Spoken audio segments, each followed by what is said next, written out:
Welcome back to the channel again, guys. So doing a little pest control video, looking at those lizards on the wall again. Spotted a few. Let's see if we can try and take a few of them out.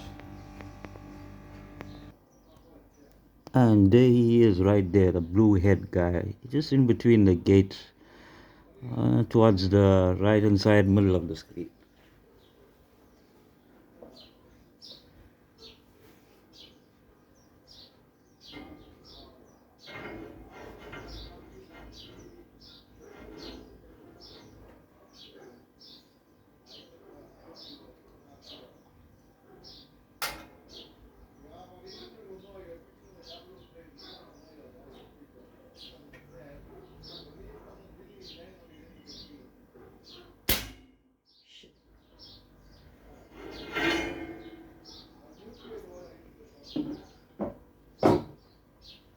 Not sure if I got him, but I think he just ran away there.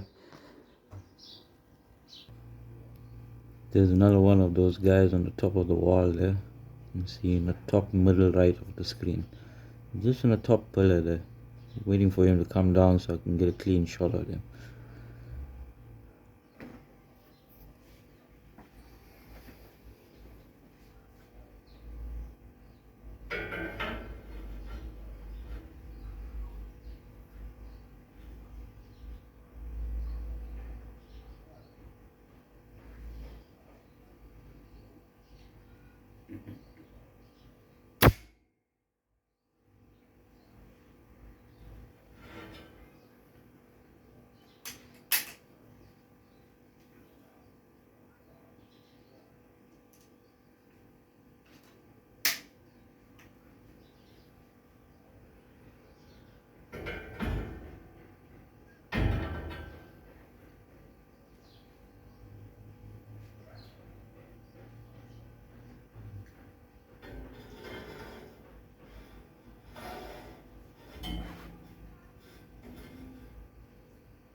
The whole video started off so lucky and now it's spoiled. Bloody hell.